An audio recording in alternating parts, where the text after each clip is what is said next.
I think Ezee is a plant. Yes. From the CIA. Yes. Sent to destroy the black queer community. The black queer community.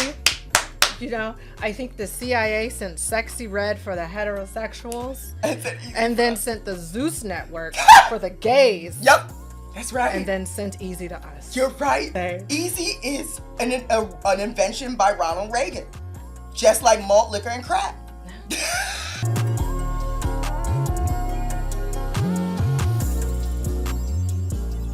Hi, my name is Sharia. I'm Aria. And this is The Strap Down. The Strap Down is a black queer femme podcast hosted by two black queer femme comedians where we talk about black queer femme stuff comedically and blackly. So if you're into that, stay tuned. All right, and now it is time for us to cover our femme top icks. And who's being icky again? The notorious ick. Who is being icky in these gay streets again? It's Ezee. Our girl Ezee, our bestie. All right, so that's your friend. No, that's your friend. That's your friend. That's you brought your friend. You brought Ezee. That's right. I did sort of tangentially bring in Ezee into this dynamic. Yes, but that wasn't my fault. It wasn't my fault. I was blinded by someone fine and adorable. Shout out to Diamond. Okay, so Ezee decided to get on Beyonce's internet and be messy again because there wasn't enough attention. And so she decided in this climate as a black queer creator. A black gay creator. Oh, my bad. You right. Black gay creator.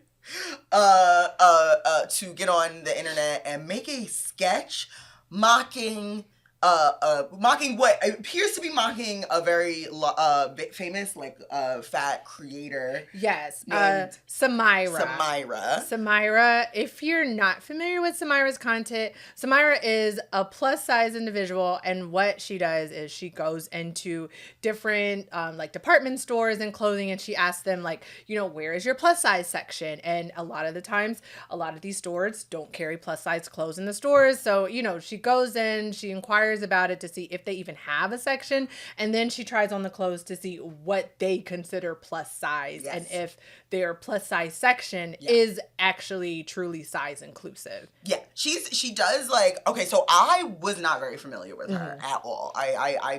She has a really fun song. That she's put big girl's clothes on the rack. Come on, big girl, do you need a snack or something? That's cute. It's like I'll send it to you. Please do. It's to a New Orleans bounce music. Oh, wow, good. Yeah. I think it's put big girl plus size clothes on the rack or something like that. Or basically telling stores put big girl clothes in the stores. Yeah.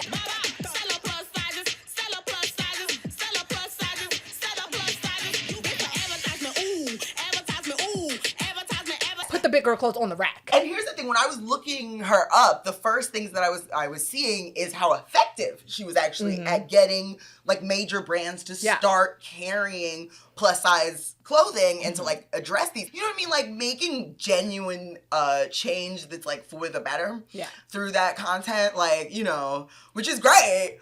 But has also brought a lot of attacks. Because I know also Cardi B had attacked her, and she got into it with Cardi B. I do remember and that. Cardi B was the immediate first things that Cardi B went after her was size and blackness and da da da da. And then here come Ezee with this sketch. I'm gonna clip in some of this sketch. She deleted it, but I cut it.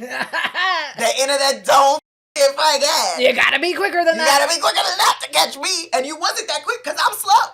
So, shout out to. I was about to say, thank you. Shout out to our play cousins at the Bad Queers podcast. Thank you for bringing this on our radar. Yes, because absolutely we would have missed it. We sure would have missed it. I sure would have missed it. I'm not. If it's not a cat video or something that will drive me, whatever. Yeah, bacon videos. I would have missed it because Ezee is not on my timeline at all. Yeah, I'm not looking at you. Blessed and highly favored. Yes. Yes. Hello. So I'm gonna put the little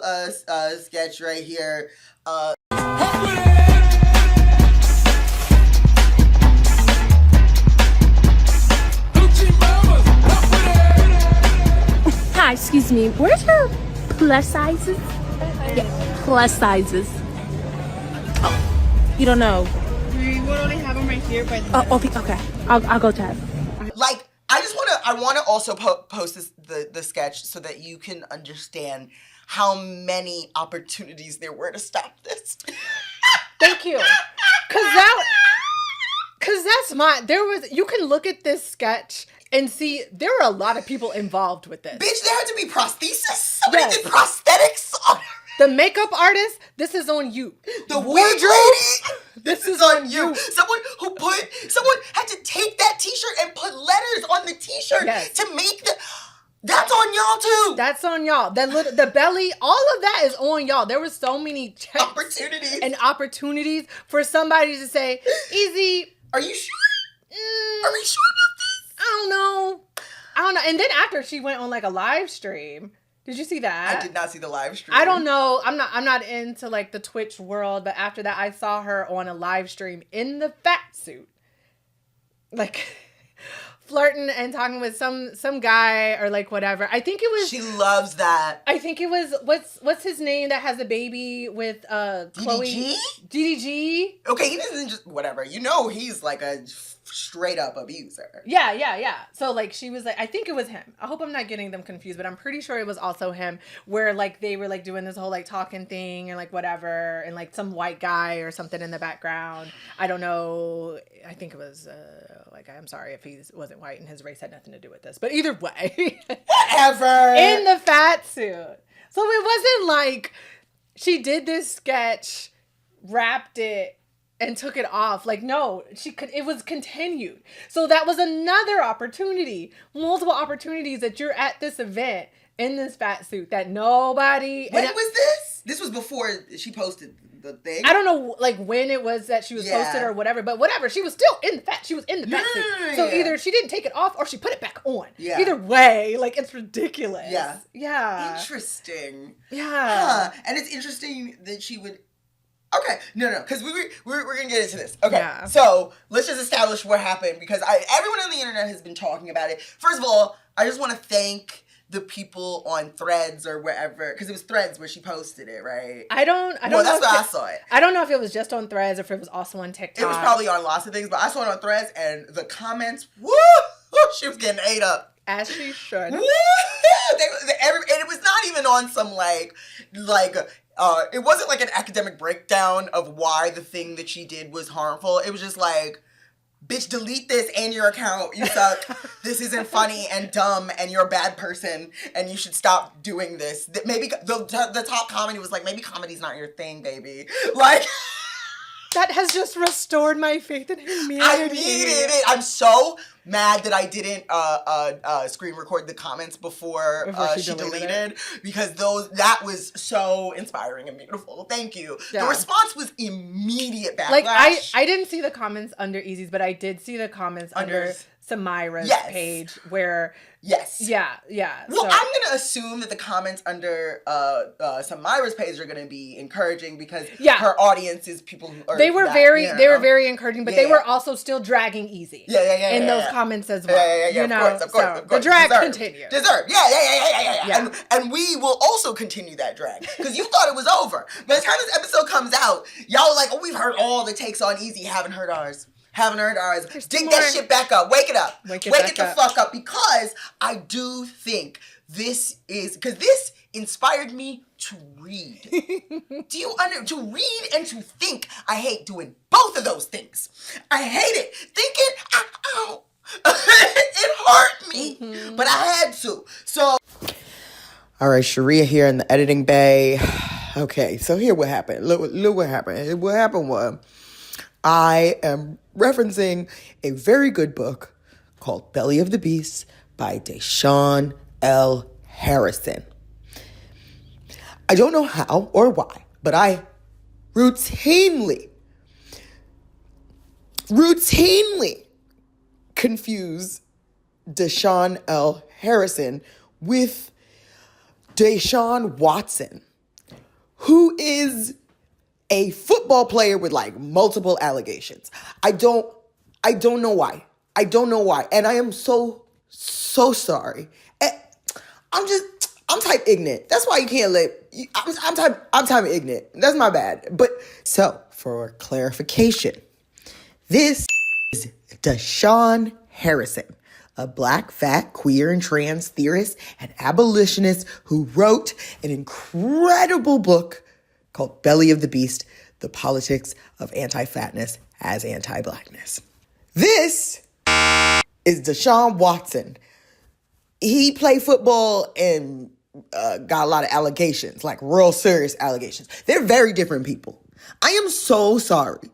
I am so sorry. So, and I still haven't finished, but Belly of the Beast. Yes, Deshaun Watson's Harrison, Belly of the Beast. It was one. It's really flipped my perspective on the Ezee thing, right? Mm-hmm. So what we have is a black, gay, mask presenting woman mocking, like literally like doing everything, like using her like money and clout and creative freedom to mock a fellow creator, a black woman, another marginalized person, another black woman. And a lot of people I did see online were surprised. They said that same thing. They were like, I'm surprised that a black queer mask presenting person would do this to another marginalized person.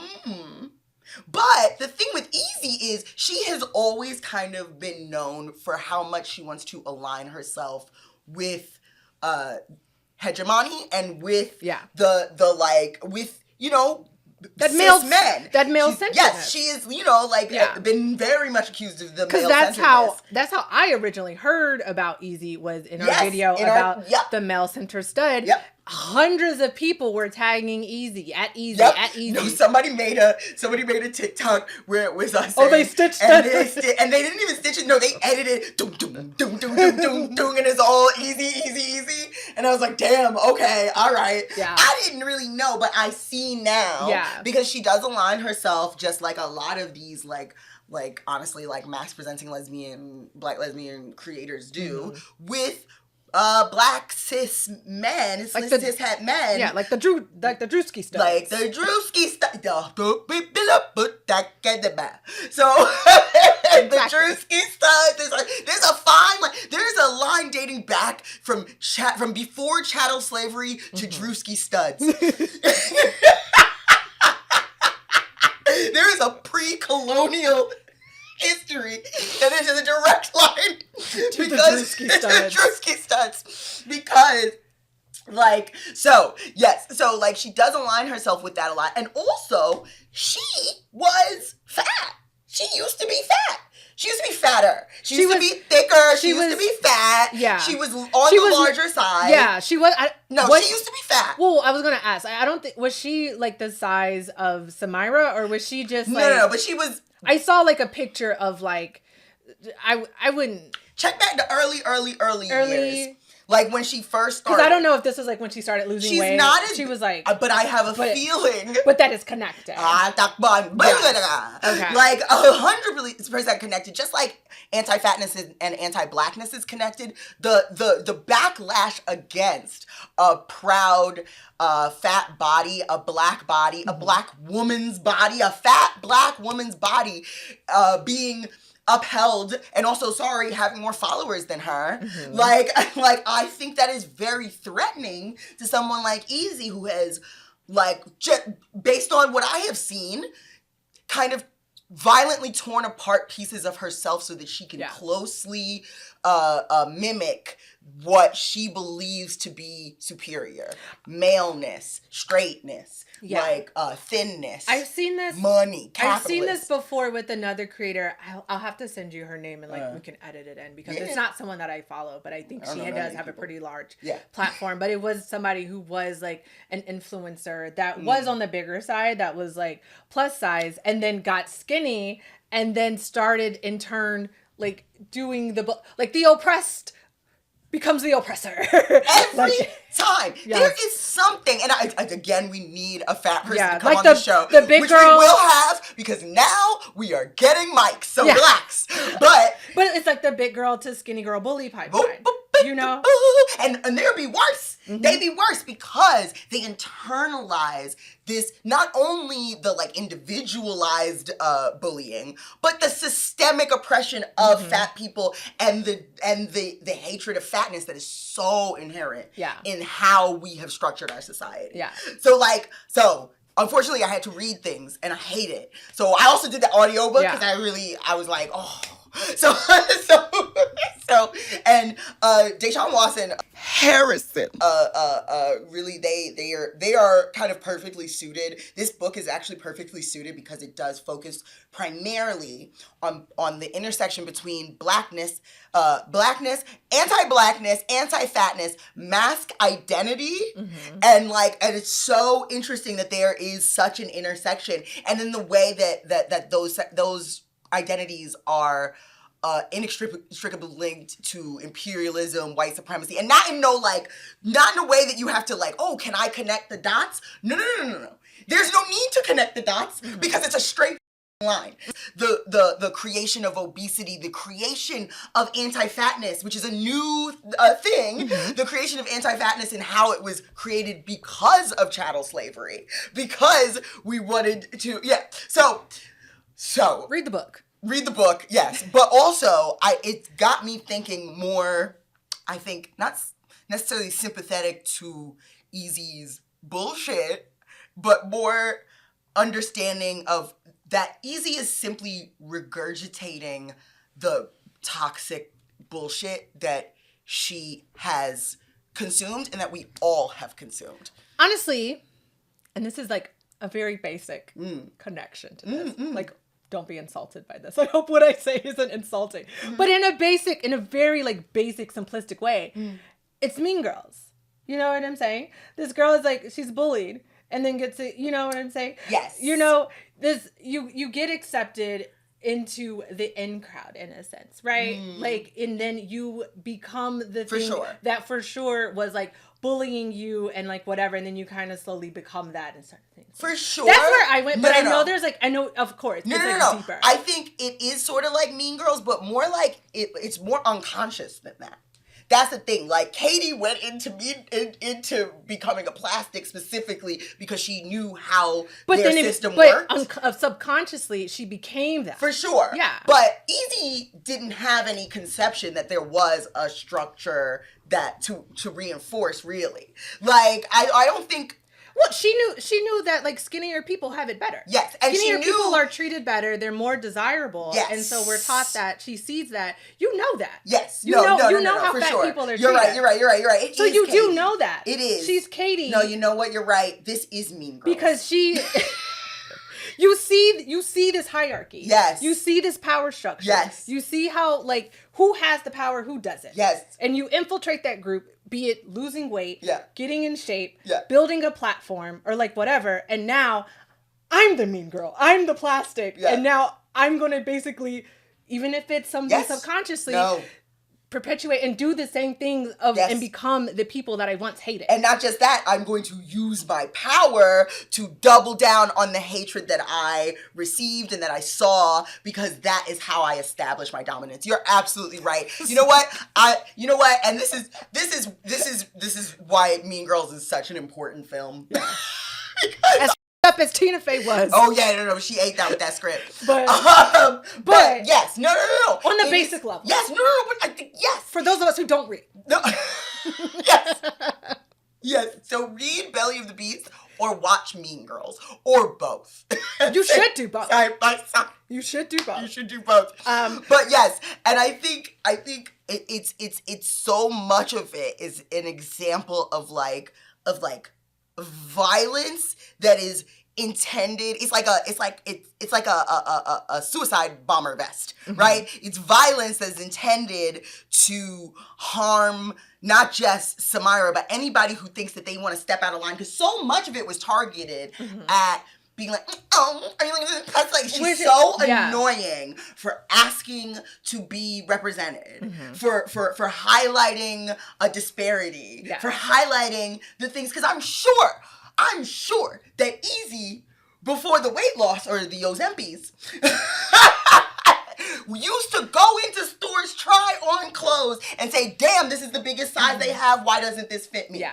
And Ezee could never see herself challenging the structures that harm her and harm her in a black body, in a fat body, in anything, right? She could never see that. All she can see is to do violence unto herself so that she can better fit into those spaces, right? And Samyra did the opposite and gets to retain her fatness and her beauty and be celebrated. All the things that Ezee thought was impossible. And I'm happy, like when you were talking about like the comments, like I'm happy that there was so much backlash. Oh, I know that drove that bitch crazy. Because historically, fat people have been fair game. Yep. You know what I'm saying? Because, like, we're taught that, like, if you are undesirable, you're fair game. You don't deserve protection because you're fat.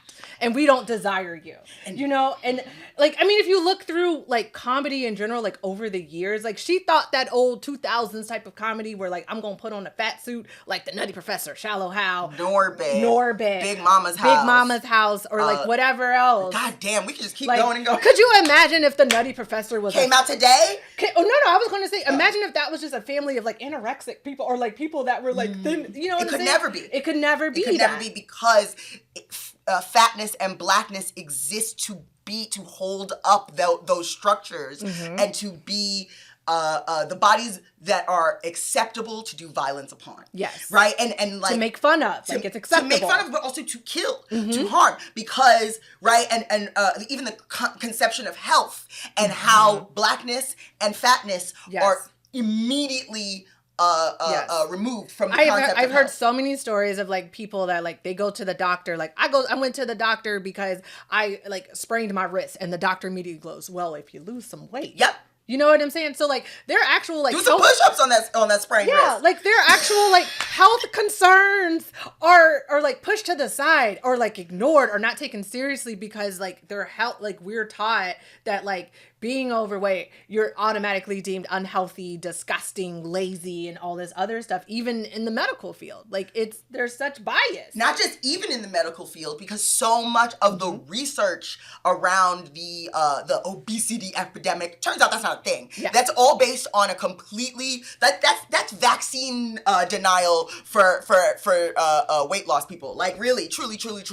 So like the obesity epidemic is actually a made up thing. It's based on a paper that has been highly discredited, and is whatever. It was funny, whatever. Anyway, so also like with the health thing, I've heard worse stories about people going in being like, I'm having headaches, and the doctor being like, you're fat, that's why, go be not fat.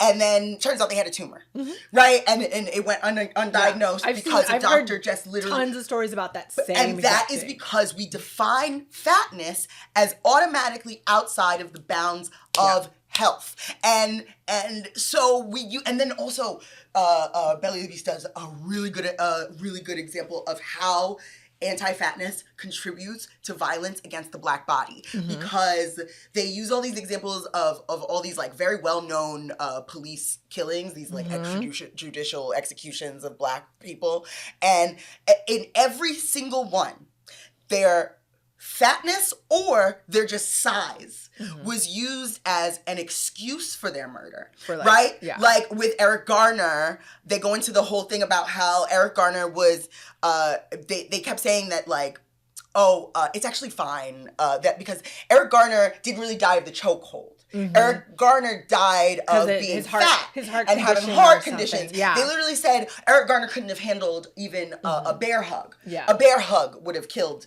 Eric Garner, and it wasn't the chokehold. Asphyxiation maybe didn't help, but that body was already so far outside of the bounds of health that destroying it in such a blatant way is actually perfectly acceptable. Right. And then the same with Mike Brown. Mike Brown, his size was actually proof of his animalistic barbarianism and his like hyper strength. Yeah. So at once we have one example of a fat body being so weak that it is near death all the time and therefore already dead. And then an example of a fat body being so scary and animalistic and intimidating that it must be destroyed violently. Yeah. And so our size, and then even like Tamir Rice, they were saying Tamir Rice was taller than most 12-year-olds and therefore a threat. And in every single example, they actually do like multiple examples and break every single thing down. Holy shit. Yeah. And in every example, our size is used as an excuse to destroy us. Right. And that's why Ezee being so hateful toward people of size is also an example of the insecurity. That's another thing. Yeah. That they break down are you insecure about your size, or is being within a fat body so justifying of violence and so unsafe that insecurity is actually a rational reaction to these systems of fat phobia, of anti-Blackness and anti-fatness. I said, holy shit, because you and me are millennials. Yeah. We are millennials. We grew up on Tyra Banks. Yeah. Tyra Banks told us that we were disgusting, that we were fat, and that fatness needed to be removed from sight. Yeah. And unless it was on her. Yeah. Unless it was on her. But actually it wasn't her. Yeah. They framed her as fat. And now, you know? And now we're seeing it come back around, like, in this age. This would never have happened when we were growing. Like, the response, the backlash. Oh, yeah. No, they would have laughed at it. They've made movies. What? There are people who have built careers off of doing, but, you know, thankfully now that doesn't fly. And now there's backlash. But why does that not fly? Because of people. I don't know. No, because I'm just glad it's happening. because of people like Samyra, because of people like Deshaun Watson, Harrison, and because of people who write books and have done historical research and sociological research and explained and uncovered the roots of anti-fatness. Yeah. And spoken out about that. Right. Yes. So Ezee, of course, lashes out at somebody who's built their entire platform off of destroying those systems of fat phobia and anti-fatness. And isn't that interesting? Right? It is interesting. It is interesting. And also, too, on a very, very surface level, I think them checks drying up. Them studs, LA check maybe drying up. I think because I feel like now with the rise of like social media and engagement, like, no, I just find it hard to believe that she actually thought a majority of people would find this funny. I think she did. I think now with a lot of content creators, it doesn't matter if you find it funny. I think she knew it was going to invoke some type of response and engagement. And no matter what, like people... She knew people would be mad. Or think, yeah, because the thing is, I feel like with a lot of these content people, they don't necessarily get paid for likes. They get paid for views. Yes, they get paid for engagement. So I think that she knew that it was going to probably piss some people off, but maybe she wasn't expecting the amount of people it pissed off. And hopefully maybe if she did have some type of like endorsement or whatever, and some people were like, oh, we're going to snatch this check back because you kind of bad for business. Because oh, really? I'm saying, I don't know. Yeah, that makes sense. Because I think that's what moves people, not like some morality or anything like that. Like, oh, I felt, you know what? I reflected on this. This feels bad.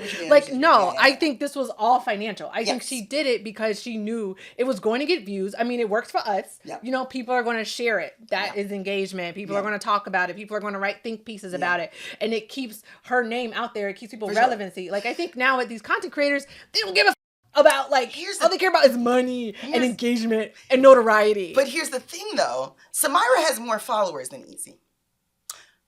So you can, like, yes, this bullshit, like you can get a lot of views and discussions, but yeah, like you said, them checks, them sponsorships, they're going to get snatched if people turn against you. Yeah. I think the point was, for sure, you were going to piss off the fatties and the feminists. Yeah, and but I think on the surface vast level, majority of people, I think she thought, the vast majority of people would stand up behind her, because, let's be real, if Ezee was DDG in a fat suit, or one of them, you know, them crusty lips people that go live and they're famous for just sitting on their ass or whatever. Specifically those people that like are icons of black cis het male communities, like they love fat phobia. They love anti-Blackness. They love anti-fatness. And guess what? Their people will stand up for them. Yeah. And I personally think that Ezee, being male-centered, is really, really inextricably linked to this,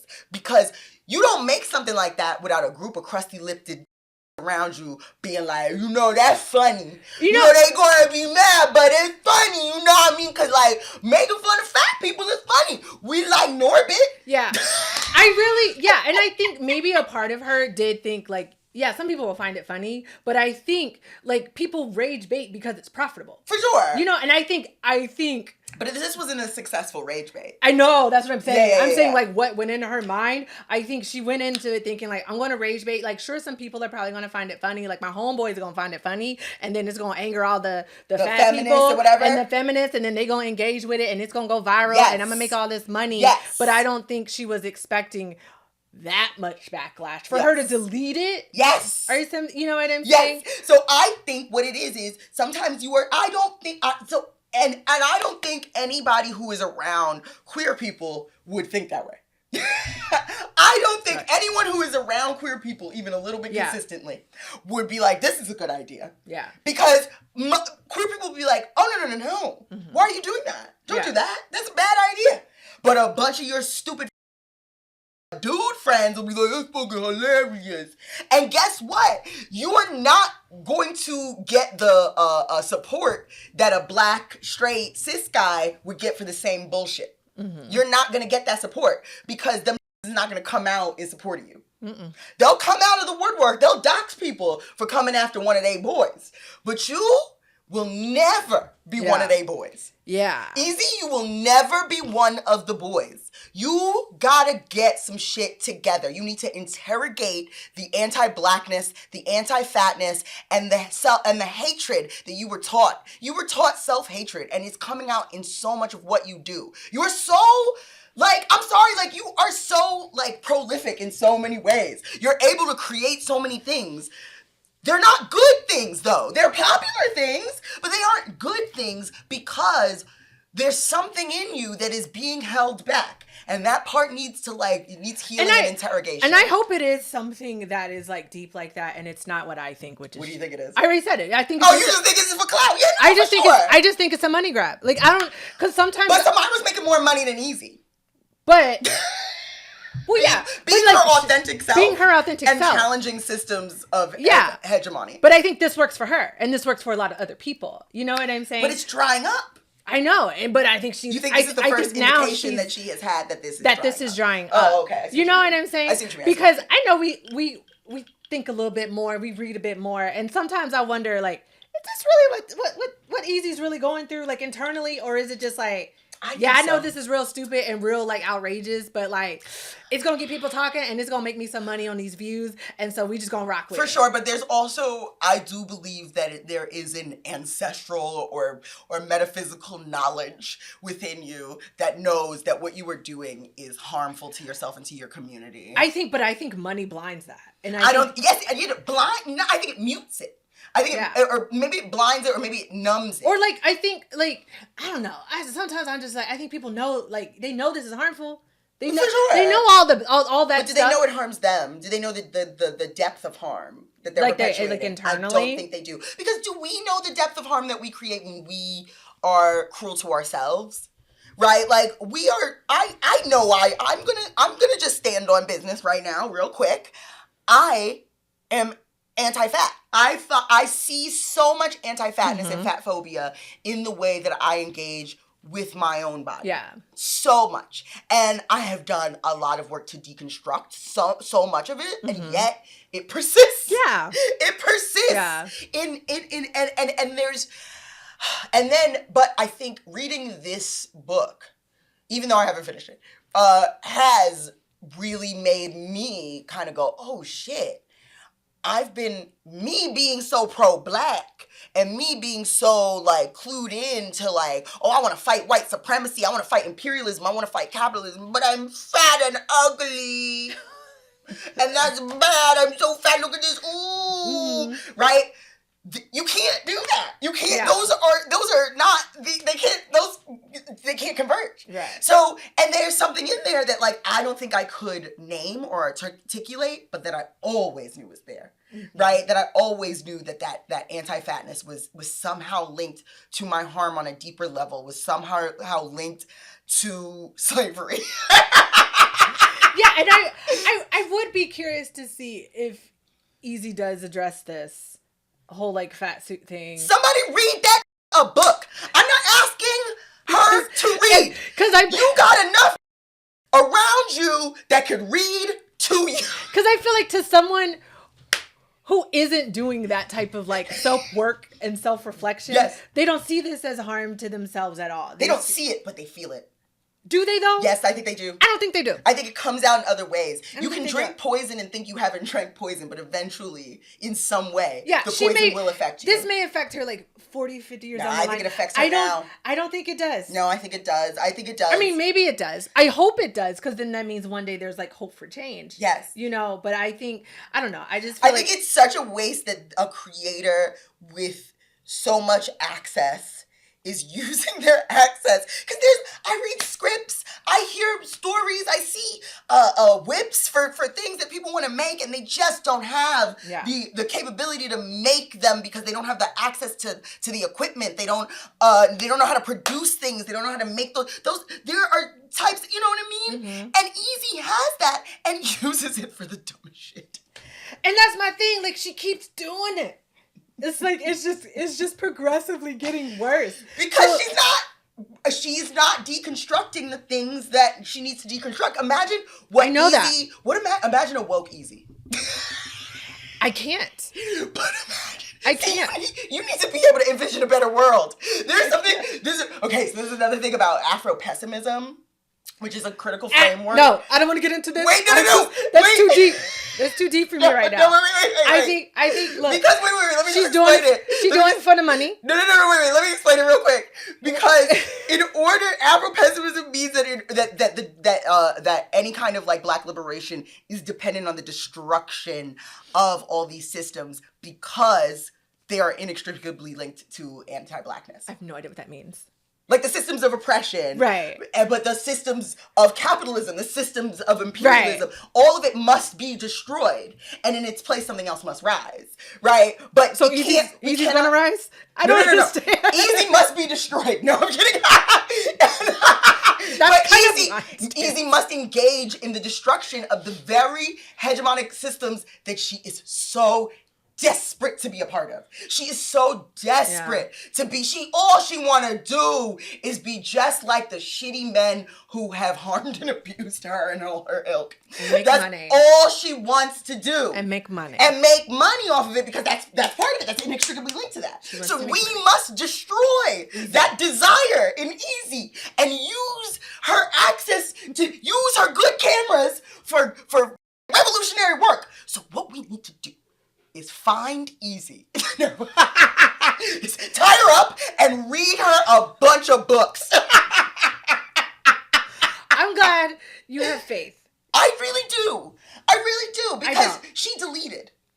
Maybe that's. She deleted. Somebody eventually, and there were so many steps for her to not do it, but at least when she did it, and people were like, "Mama, this is garbage." And that's what I want to know, why she actually deleted. Like, for the check for sure. No. Yeah, because I want to know, because, you know, ideally, in an ideal world, I would hope, like, oh, wait, this was really bad. It had a really bad response. Like, maybe this was a video and this isn't a good thing. And, like, Maybe we delete it. And maybe there's something in me that thought this was a good idea that needs to be deconstructed. But my thing is, like, I'm hoping that's what she said. Yes. Or maybe she's like, they all too sensitive. Let's delete the shit. Let's go do something else. And, like, she got on something else. You know what I'm saying? She got on another fat suit. She just put on another fat suit.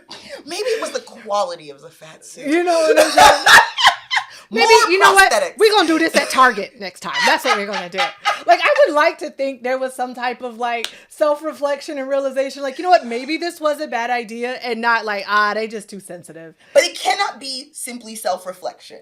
But I'm saying, like, it needs to be historical and it needs to be information. What I'm saying is Ezee cannot self-reflect without the necessary information. No, I understand that. Yeah. I'm saying I don't think she's there yet. No. And I think she's surrounded by dummies. I don't think, and that's what I mean. I get what you're saying. Well, we force her to read. We take it to a library. But no, I understand what you're saying of what she needs to do. Like, but I don't think she's about to do that. You still don't think that's possible? I'm not saying it's not possible. Like, I guess I am. Maybe I would hope that she would do that work. But I think with the nature of like everybody right now is like, there's a lot of creators that's like, they don't really care if this is harmful, if it makes them money. Oh, for sure. And so they're going to just keep doing that. For sure. But now it's not making money. Now it's not making money. So now maybe we should interrogate the harm. Yeah, so I'm hoping it's because of the harm and not like, because like some people are like, everybody's just too woke and too sensitive these days and just come out with the next dumbass idea or video. It's not going to be because of the harm. It's because nobody wants to admit that they've done harm. Yeah. She's going to delete the video because her bottom line is being affected. I know, and that's what I'm saying. Then at some point, if enough curiosity even exists around her as to why it's not working. And I don't think that's ever going to happen. That is my point. The curiosity. Anything is that, because it's been like so problematic. It's been so long, and to the point that like, I feel like this is far worse than like the few little clips that I have been like seeing of Ezee. Like this is so low. Yeah. That it's like, I don't see any like progress or anything like that like resembles any type of light of her maybe possibly being able to like rebrand or repivot or like do any type of have anybody different around her in this her is it. This is it. She has reached rock bottom. Maybe somebody will give the bitch an intervention. Let's hope. Because this is an opportunity. This level of debasement is an opportunity. Let's hope. Because it's not been what I've seen. Yeah. You know what I'm saying? But so also she made studs LA. Let's hope. I believe. Because there's people like just get off on this rage bait and just going to continue to rage bait or whatever. I'm hoping that the video being taken down and the backlash would like cause some type of change or some type of thought, or maybe even if nothing else, changing who she has on her team that are telling her, yes, let's do this. Yes, I'm gonna make this prosthetic for you. Like I'm hoping this causes her to change that. For sure. And that's a beautiful hope. And I too hope that, and I believe it is possible. I don't think it's happening. But I think this is about more than Ezee.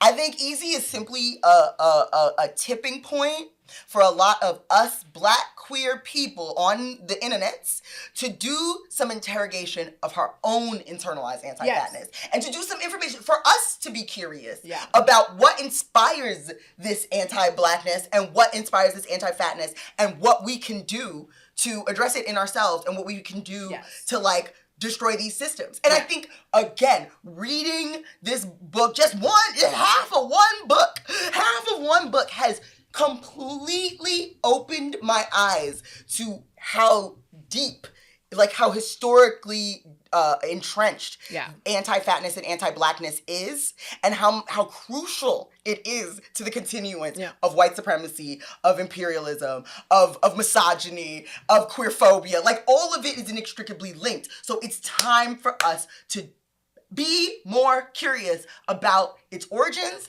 and how we can destroy that, how we can employ the Afro-pessimist framework to destroying these systems that have done nothing but harm us, and that we continue to perpetuate in our everyday lives, myself included.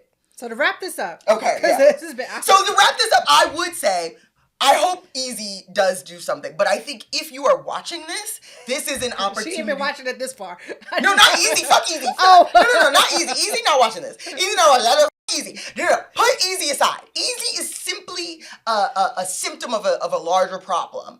And what? No, I'm looking. We gotta wrap this up. It's been 45 Let me minutes. fucking finish this sentence. I'm telling you, this is actually like, I think what it is that this is more important than we are. Yeah, I'm sorry. I'm just like mentally, I'm like starting to check out. That's why I'm so sorry. Okay. But like, yes, like I'm sorry. But let me just conclude. Let me Okay, just finish. get it out. Okay. I think ultimately what we need to do is see this beyond what Ezee is, because there will be another creator that could just check out. There will be another creator that does something similar. There will always be anti-fatness. And there's anti-fatness right now in our government. There's anti-fatness inherent in this fascist takeover that we are experiencing right now. So what we need to do is see this as an opportunity to interrogate these systems, to do some research. Read Belly of the Beast. I think there's I'm gonna put a bunch of book recs about anti-fatness and anti-Blackness. And watch Mean Girls. In this, and watch Mean Girls. But I think there is something that this awakened in us, and I wanted to awaken the curiosity about how we can destroy this world and build a better one in place of it. So thanks, Ezee, for being a dumb bitch. No, thank you for being a dumb bitch, because I don't think I would have ever actually gotten around to reading this book. Oh yeah. I really do. Thank you for being a dumb bitch. I hope her dumb bitchness inspires others to be curious and not be a dumb bitch. How not to be a dumb bitch? How not to be a dumb bitch? By Ezee. No. No. That's I not think what you want right in that book. I think in a few years, maybe with some guidance, she's gonna like be like, I came out, I spoke to, I don't know, whoever was like. I'm gonna throw a book at that.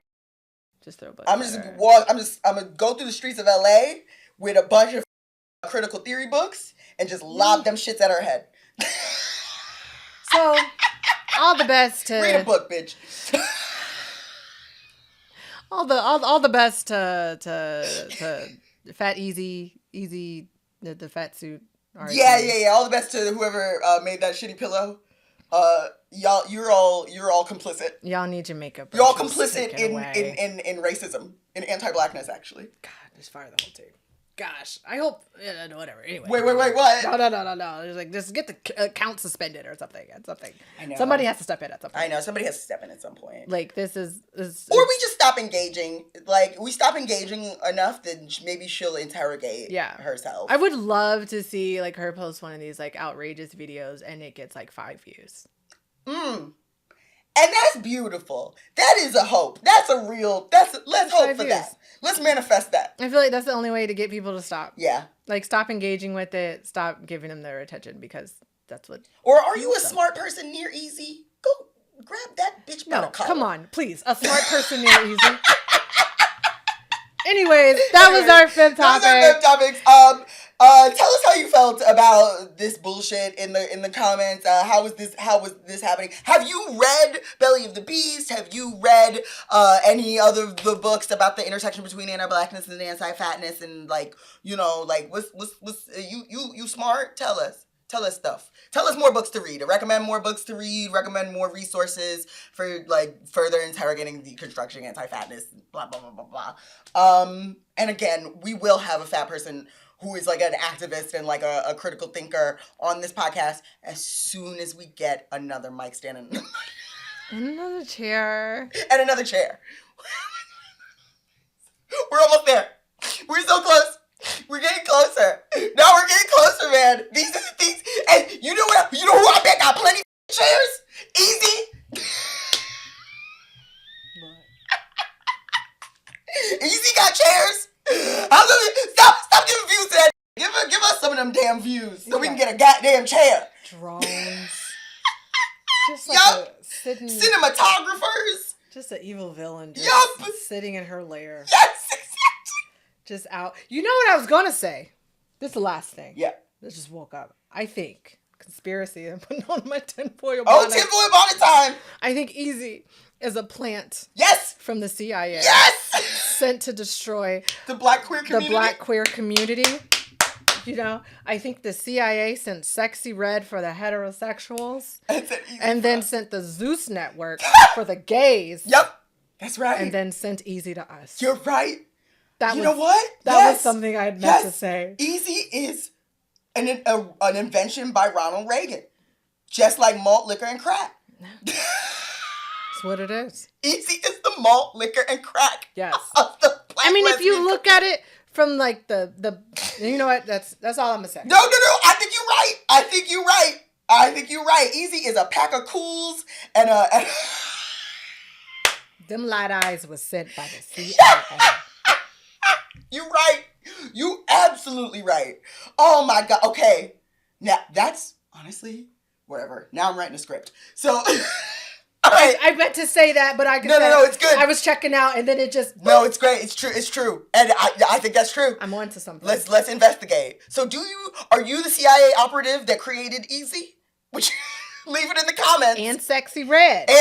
I'm sure they had different teams on each one. They was all in the same van. They're all part of the same operation. Dropped off. There's got to be different teams. Yes, the Baddies Network, all of it. I know Zeus Network is sent. Terrible. To destroy absolutely the black community and the black queer community. And unfortunately is kind of being successful at it. But, we gotta fix that. We gotta fight back. We gotta fight back. And not, you know what? Fight Natalie Nunn with knowledge. Because she can beat your ass in the streets. With her chin alone. Anyways. Okay, that was the fem topic. Please, do all the things and like, subscribe, send us more ideas for fem topics, talk about the shit, and, stick around for the next segment. All right, and now it is time for us to put you on Strap Game. Put You on Strap Game is our segment where we recommend something that we liked or ate or didn't like or didn't eat or wore or looked at or listened to and blah, blah, blah, blah. And we tell you to do it or not do it or stop doing it. Is this a stop doing it today? No. Oh. No. We still haven't really done one where you're like, don't do this, but we're going to do one soon. I told you I got one, but I feel like I don't know about the backlash. Let's do it. No, let's do it. It's a local thing, so. No, let's do it. This is our show. I won't be censored. Anyway, today is my turn to put you on Strap Game, and I'm going to put you on Strap Game to a very cute little R&B pop duo named REUPLOAD. Spell it. RYBE. REUPLOAD, because it's supposed to stand for rhythm and beat. But so it's not rhythm and blues, but rhythm and beat. RY, yeah. Rhythm. Yeah. Youth. Rhythm and vibe. Sorry, rhythm and vibe. So it's REUPLOAD. Rhythm and vibe. Anyway, they're very cute. It's two sisters. And you know me, I'm always looking for a very specific type of pop music that seems to be hard to find these days among the youth. And what I mean is actual pop music where there's singing and there's choreography and there's at the same time, like they be doing that at the same time. I know. This is what drove me into the arms of K-pop, because they was the only ones that was consistently putting shit out. But my girls, the REUPLOAD girls, they're two sisters. Right. Let me. Okay. They're so pretty. I'll show you. No. I'll show you in a second. Because they are so cute. Whatever. They're young. One of them plays Juliana on XO Kitty. You don't need to know about this. I've heard of XO Kitty. Have you really? Is this I've heard of it. I haven't seen it yet. I love it. I think it's saved in it's on Netflix, right? I say if you want an easy watch that basically feels like a shitty fic from a shitty Yuri fanfic from 1999. Hit up XO. I've been meaning to watch it. It's so cute because it's based on it's a continuation of To All the Boys I Loved Before. Oh, it is? Yes, and it's Kitty's the little sister. She goes to a school in Korea, and then she like has a little lesbian love affair or whatever. It's very cute. And so Juliana plays the girlfriend of one of the Yuri, the girl that Kitty is in love with, and it's so cute, but she doesn't have enough time on that show. But anyway, so her and her sister also have a singing duo, REUPLOAD, and I heard about them or whatever, and I kept seeing their like video, so I watched the video. Bitch, it is so gay. It is so gay. First, it starts out with them like just like it's very femme. It's called Flirt. It's very femme. It's all like, ooh, what you want to do, and it's like very much she and the with the pronouns in the lyrics. Oh, that's nice. Yup, and it's like and they're in the club and they're both hitting on the girls, but it's always very very very femme for femme, and then there's a switch up. And it's them in their back dances, they're all femme, and like got this cute little style, and it's so cute. They're doing these dances, and then they switch it up, and they're giving you mask. Like, I'm gonna show you.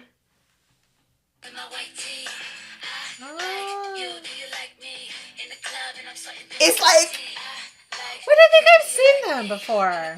Well, one of them plays. No. The music is upbeat, yeah, and there's like a boom cat, and they're dancing in it. It's like stuff that I didn't know that we was making still. I didn't know. I thought y'all left that for the Koreans. So I really appreciate you, REUPLOAD, for bringing back what the we used to do. We used to do it best, and they do so good. And the stud look is real sexy. It's very cute. I feel like I saw the video, like a clip of it, but I didn't. Saw a clip of it. I think I did see the clip because, like, with them in like the mask, like yes, that looks familiar. Yes, and they switch it up like it's so distinctly sapphic and black in a way that it was like, this is for Auntie Sharia. It's like they made it for me. They say, here, Auntie Sharia. Here's the only thing I would say. Love the duo, your two sisters. You ever thought about getting some other girls in the group? You ever think about getting some geriatric aunties in the group? I would like to send my audition tape, okay? Because I could switch it up, okay? Yup. Let me do some straight back braids and let me just get some straight back braids together. I don't know if you could switch it up like theirs is pretty convincing. I can make mine convincing. You didn't see me in high school. You didn't see me in high school. I was soft mask in high school. I was straight stud for a minute in high school. Because I be thinking that I look like that when I have my hair in straight back braids, and it's just like I just left my wig out. You know what? I'm gonna put the picture of me in my stud era at like 15. I need to see that. I'm gonna put it here. I'm gonna dig it up and find it. My friends were sending it to me. It was me in my Echo. In my Echo hats, like, and my straight back braids. Like, you from New York, so it's just like, is it, like, I feel like... Nah, I'll show you. Women in New York, I feel like y'all just have, like, it's, like, mass, and then it's, like, girls from New York. That's fair enough. It's, like, a very... That's fair enough. There is, like, a certain mask vibe that you gotta have a little bit. Yeah. Just to get through the day in New York.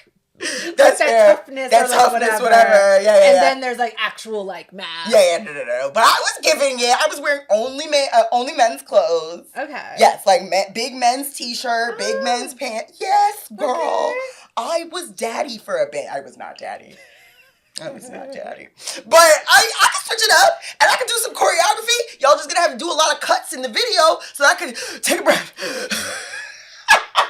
But it's so cute. Please go out. They only have 2 songs. It's driving me crazy. I want a full album, but like, go listen to Flirt. Go watch the music video if you haven't already. It's super cute. They're so cute. Shout out to REUPLOAD.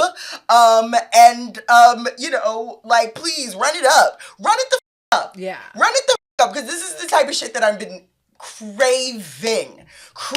Also, give me my stud boy band.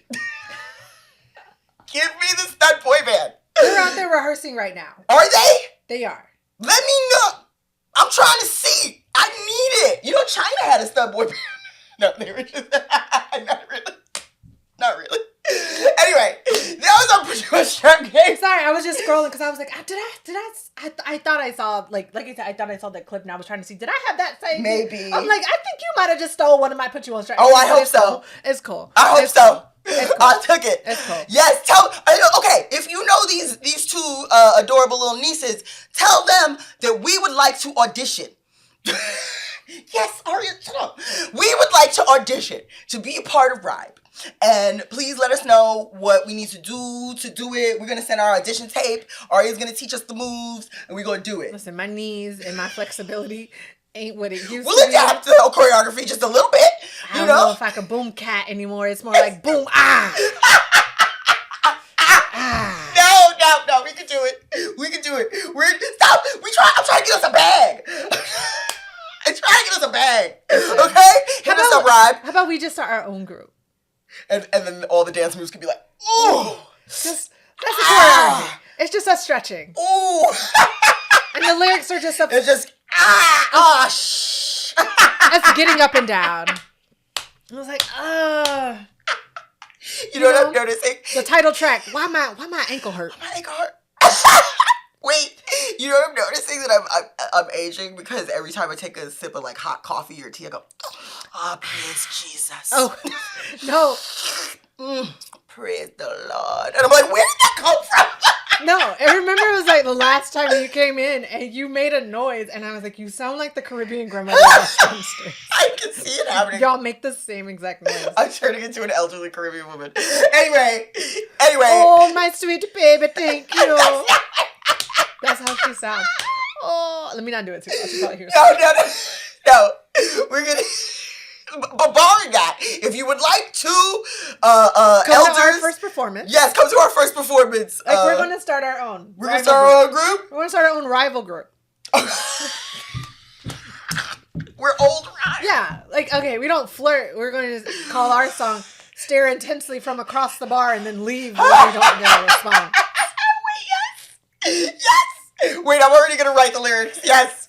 Okay, so actually, if this was put you on strap game, but actually, this is putting you, because we coming for your neck, REUPLOAD. We coming for you, REUPLOAD. You don't know when the aunties get in. Anyway. We're coming for them knees. We coming for them knees. Anyway, please. Fucking A. So please, this is put you on strap game. If there is something that you would like to recommend to us so that you can put us on strap game, please email us at thestrapdown@gmail.com or DM us on Instagram and TikTok or Threads or whatever at thestrapdown. I got it. Say we on Threads? Yeah. Don't we? Wow, is it we are? By accident. I accidentally made the Threads. I know. I didn't know. But anyway. Hit us up and recommend something to us, okay? And we'll talk about it on the show. Especially if you got something and your cousin got a mixtape or whatever, hit us up. Oh, yeah. Hit us up. We will pitch your cousin's mixtape if it's good. All right, and if it's bad, we gonna play it off. If it's bad, we will talk about it. I'm sorry. That's at your own risk. Anyway, stick around for the next segment. Okay, and now it is time for us to give you some sugar. Yes, but it is unsolicited, gay auntie advice. Sugar. Shout out to we gotta shout out to okay, never mind. We'll do that next time. We already shouted them out for the We already name. did? Okay, I forgot their name again. We're good. I'm so sorry, but thank you for that.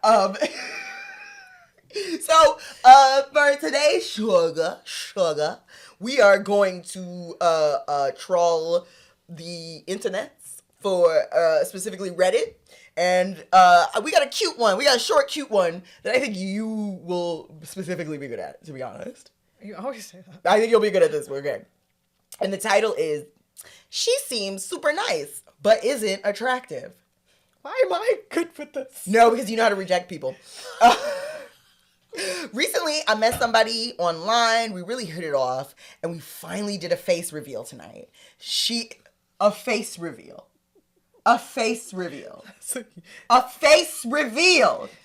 She is not attractive to me at all. I feel bad for lying and calling her cute. Damn. I don't think I could date her, but I don't want to be rude. Is there a nice way to reject her? Okay, so... Wait, how long have they been dating? They just met online. Let me see. They've been chatting online for like 2 days. Oh. And then she did a face reveal, which, okay, is that how y'all are doing that? What, Like, what is a face reveal? Like, so just like sending a picture? Yeah, I think so. Or just... It's either sending a picture or getting on FaceTime or whatever and being like, ta-da! Is it like a presentation? Is it actually like a thing? Or is it just... I would do a full face reveal. I would get one of them, you know how Billy Porter had that, the thing with the hat with the curtains? Like, I would just have curtains. Just... Like you're at a probate? Yes. Take off the mask. Yes. Like in Nope. Like the lady in Nope. I would just have that veil. Yes.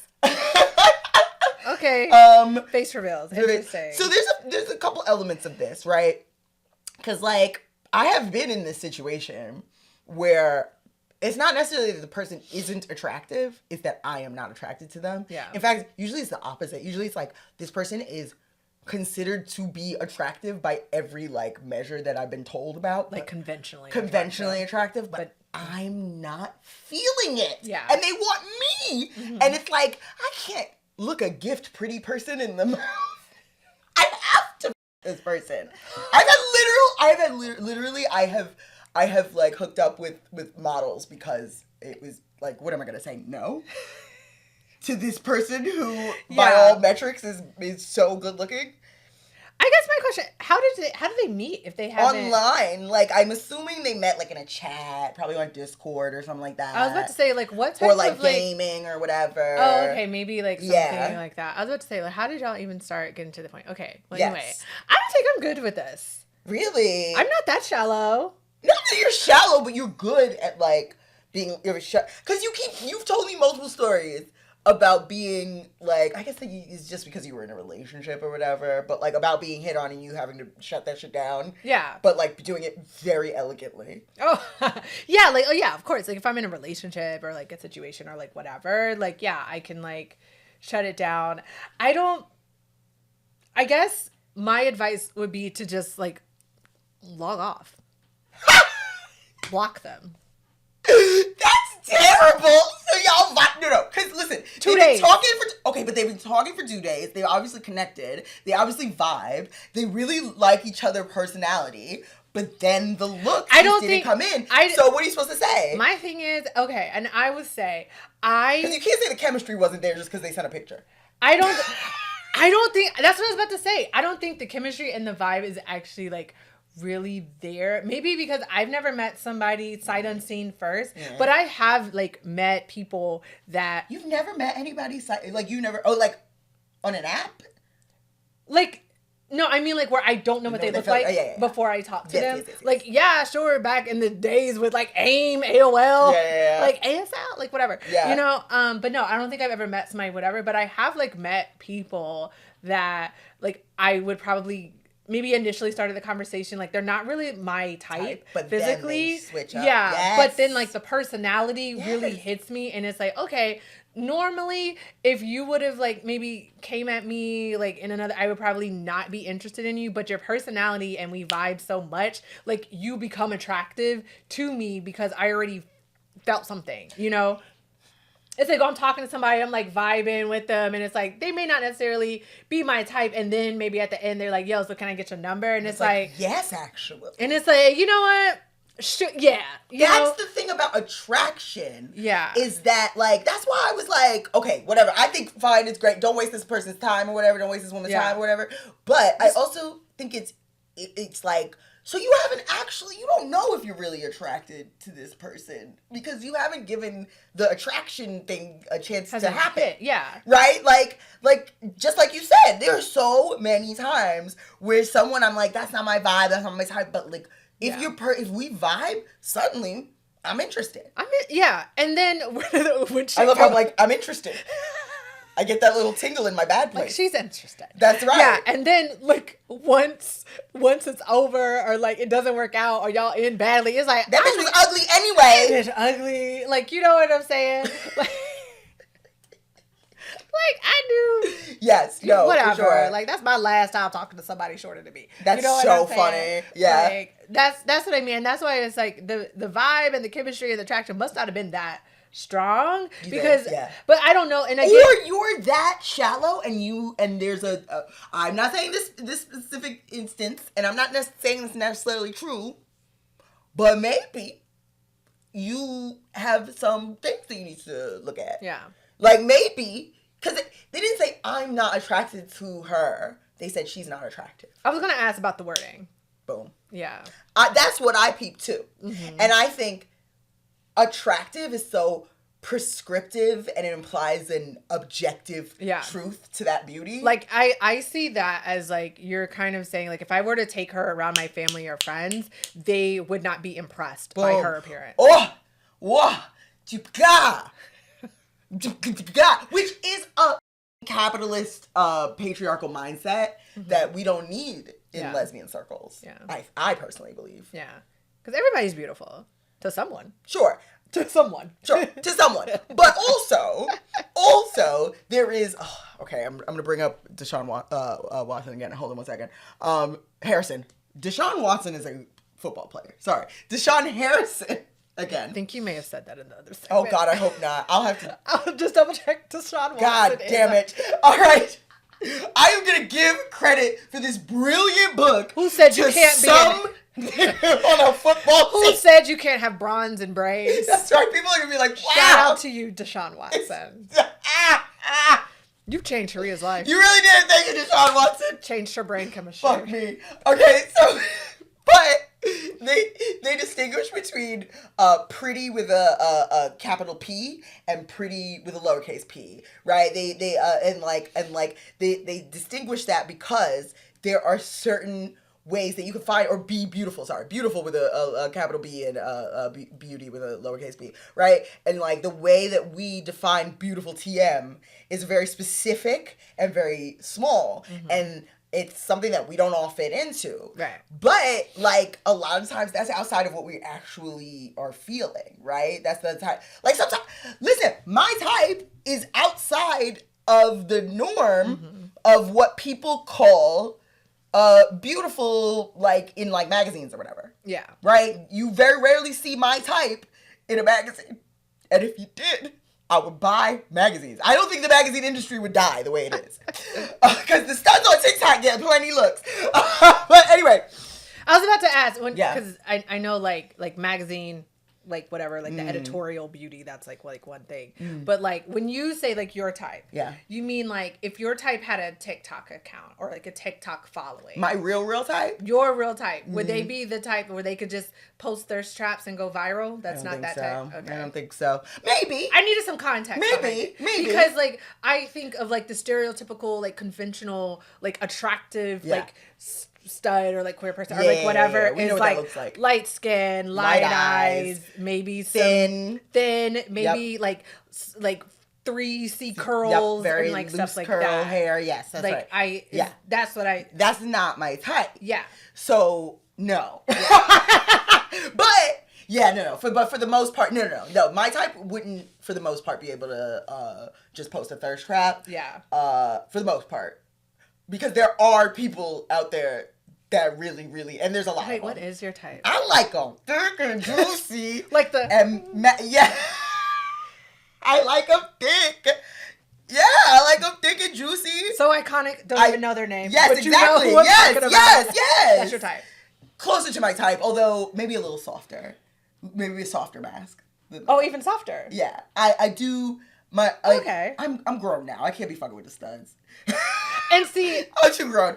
I still find them sometimes attractive, but it's not my type anymore. Oh, okay. Yeah. Because in my head, I don't know. No. That was my type for a very long time. Yeah. That was my type for a very, very long time. But I do like them softer. I like them softer. I like them softer in all the ways, right?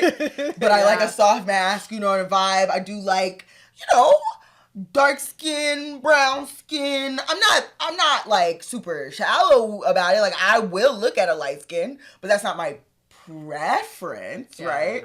And like I don't really care about the hair. It's mostly about the vibe and that I can have something to grab, specifically the ass. I know. I think I'm learning. I think I have a very... You know my type. I know your type. You've met multiple girls.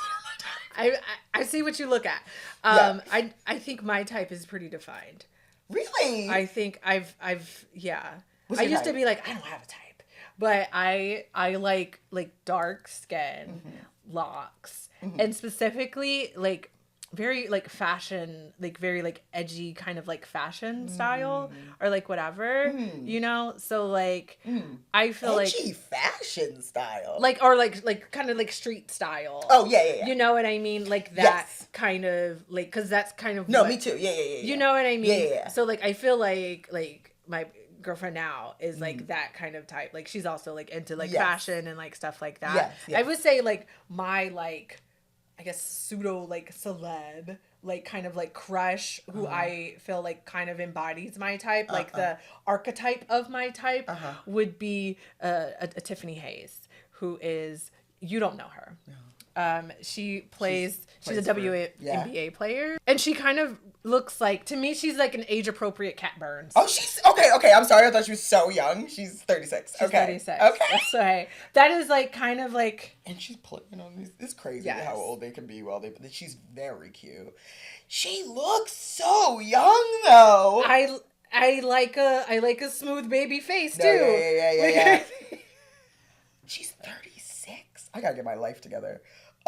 Yes. Okay. I see.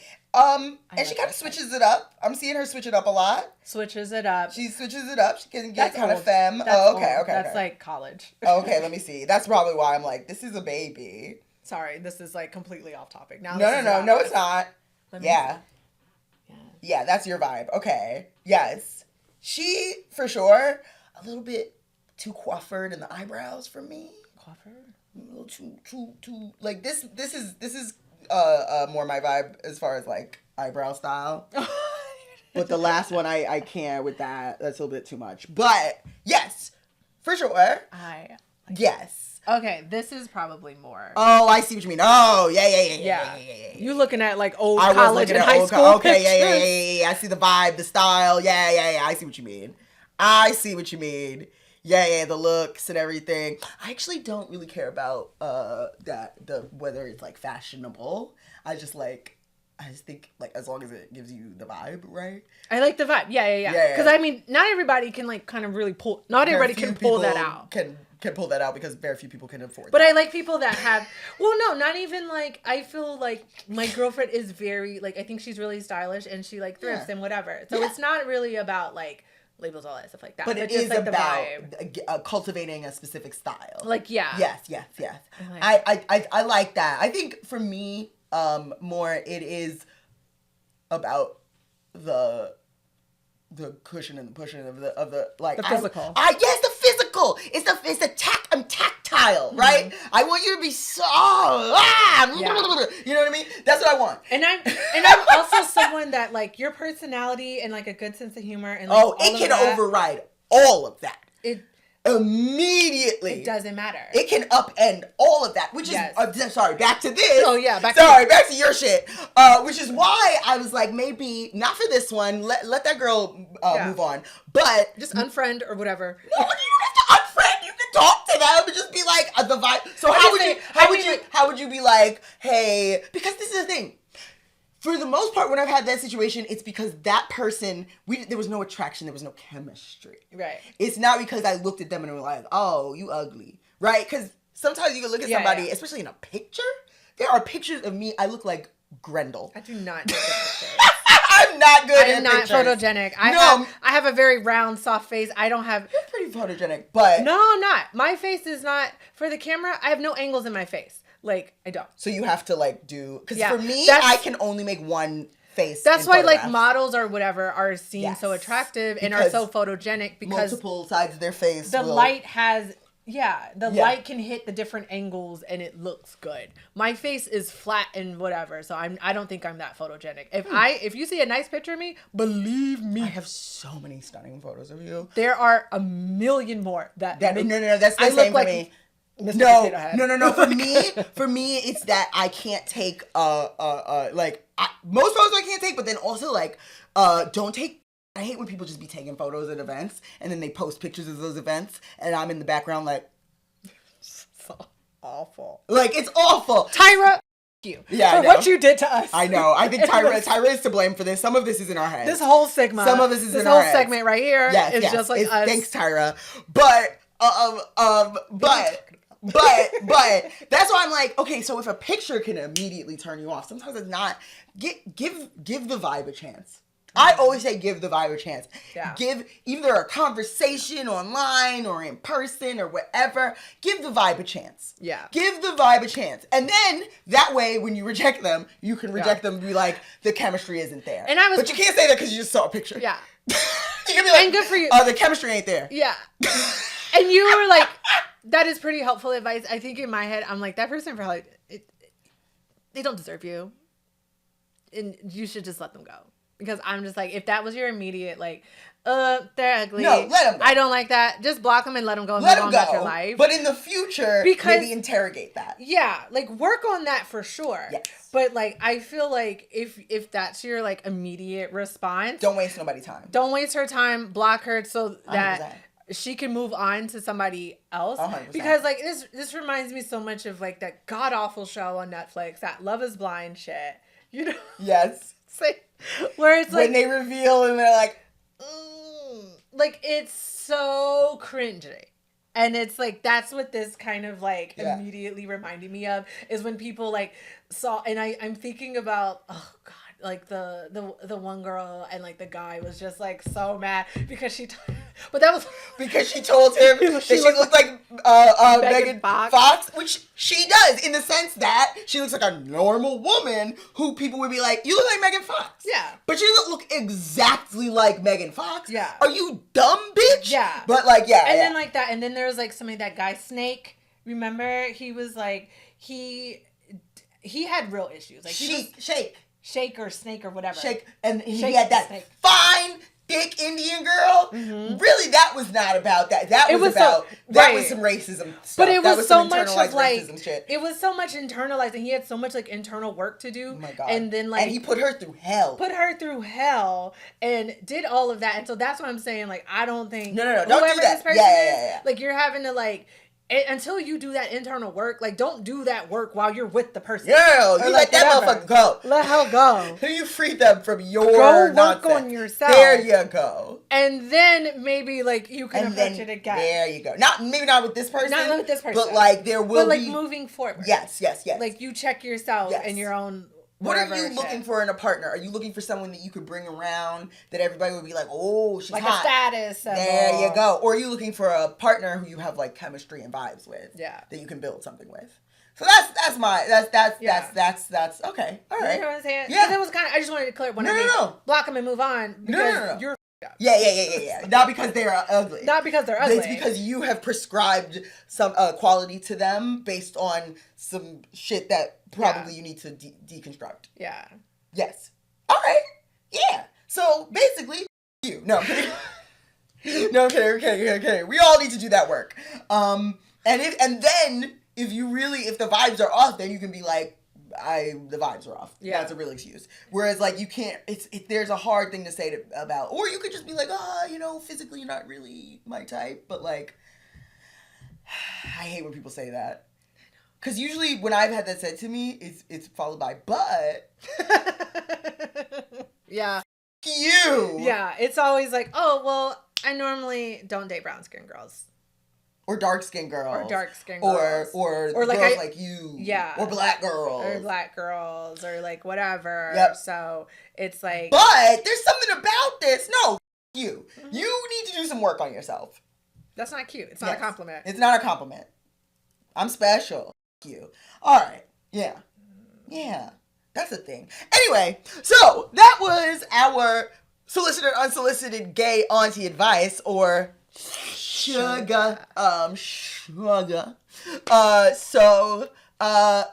If you would like to solicit some advice from the gay aunties, you can email us at thestropdown@gmail.com, or slide into our DMs on Instagram or on TikTok at thestropdown. Sometimes I do this and then I have to edit the thing here. Anyway, wherever it is on the page, wherever I put it. It doesn't matter. It's not even a link. It's 2 in the morning when I'm editing this. They can't put the link in the thing. There's no links on YouTube? No? On the screen? Can you do that? I'm gonna edit this out so you don't seem like a boomer. I stand on my boomer shit. I don't know. Every time I get tricked by an AI cat video, I'm like, oh no. I saw an AI video of a bunch of bunnies on a trampoline, and I was like, wow, this is the cutest thing. I feel like such a boomer every time that happens. I saw a cat go down a tube and then look back, and I was like, and then everyone was like, AI shit, and I'm like, oh no, I'm that lady on the internet that thinks the dog really is a superhero. Anyway, email us, hit us up, ask us for advice, give us some advice, and give us some advice. Like, give advice, like, maybe you got better advice for old girl. Oh. You know what I mean? Or no, give us some advice. Tell me what I'm doing wrong in my life. No, they give us plenty. The sounds. Get a sound engineer. That's the advice that people give. You got sound engineer money. Okay.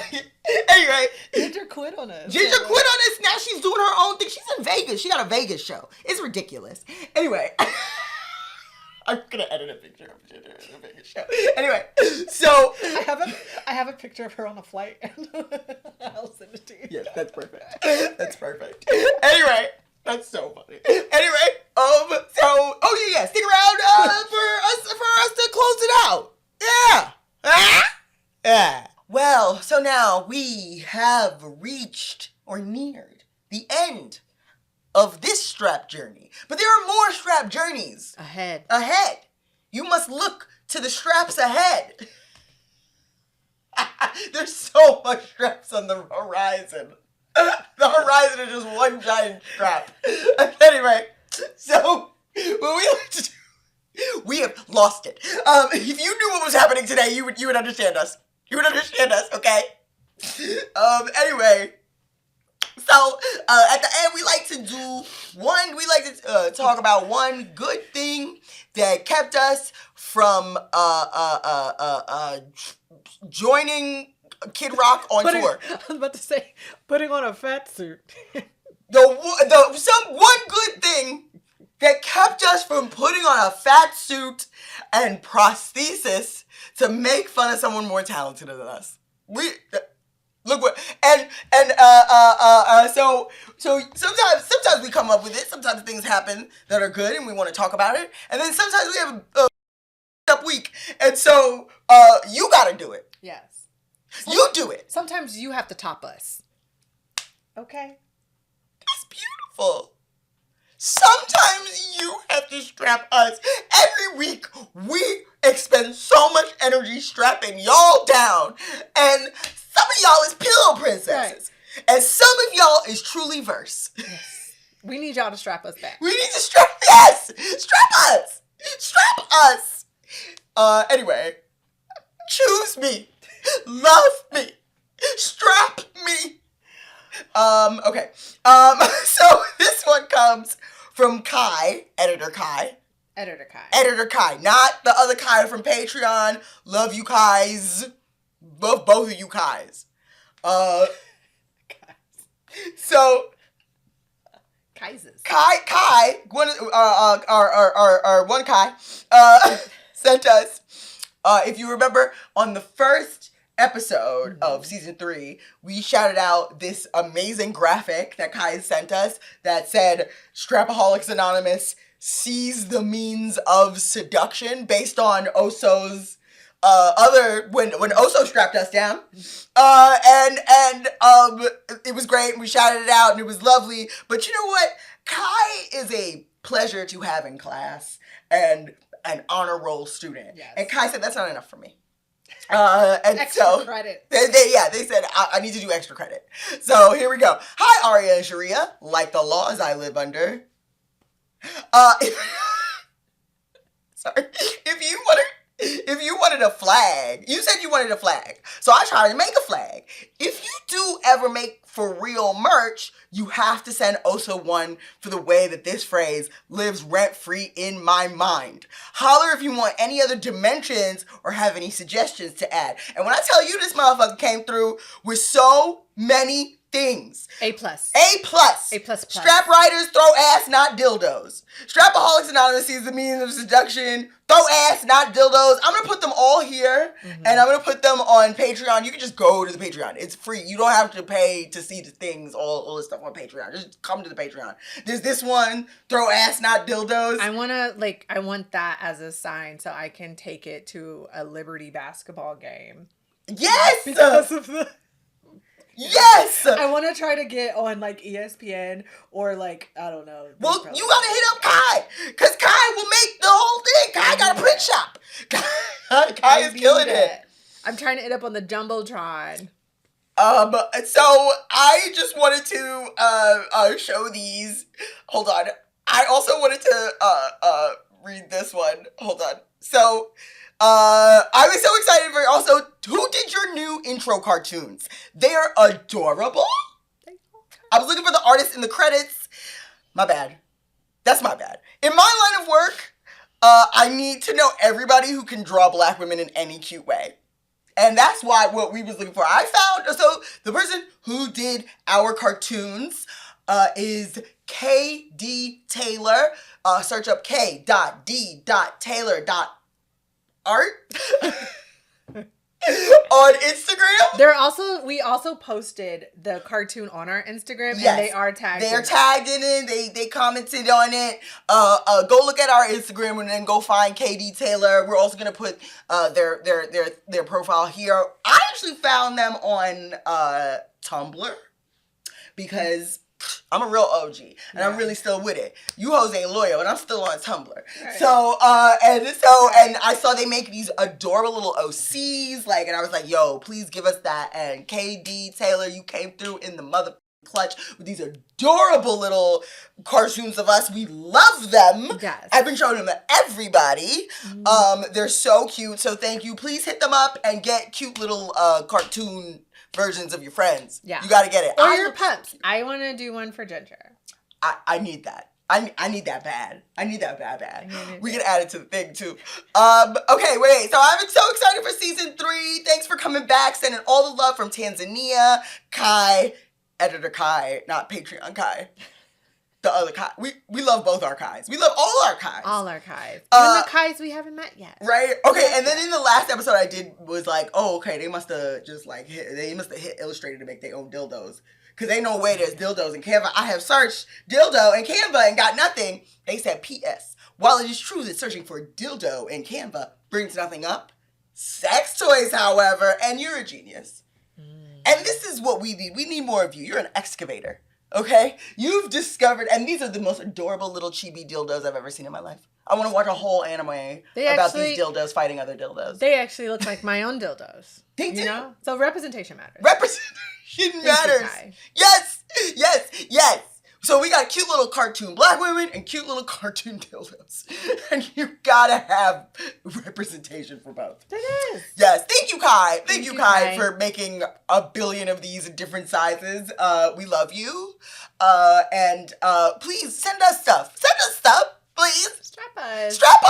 Yeah, aunties. Honestly, we're actually bottoms. So, I am. So, like, let us get some. Anyway, yeah, you can send us stuff at thestrapdown@gmail.com or on Instagram @thestrapdown or on TikTok @thestrapdown. Yeah, or you can do it in the comments or the DM, whatever. Just send us stuff. Whatever. We need stuff. Send us stuff. We love it when y'all send us stuff or like cute little stories or anything like that. Anything. Yes. Anything. Like, thank you. And look what it inspires. Also sent us one beautifully unhinged email and it inspired a revolution. So, look what we're doing. Seize the means of seduction. Yeah. Where's Kiss? Where is Kiss?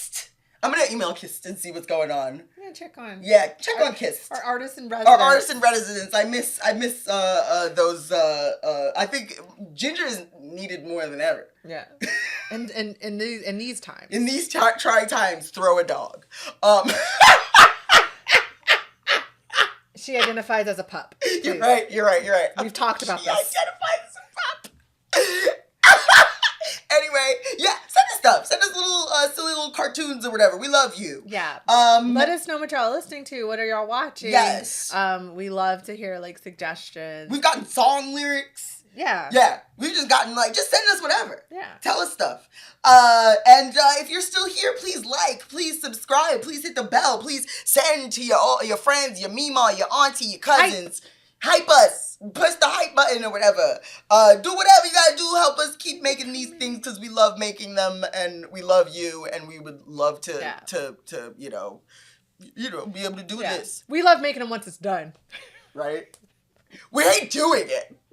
But we like when it's done. Anyway, my titty about to come out. Let's, I think it has. Anyway, this has been another episode of The Strap Down. I'm so sorry. This has been hard. We had a hard time. Anyway,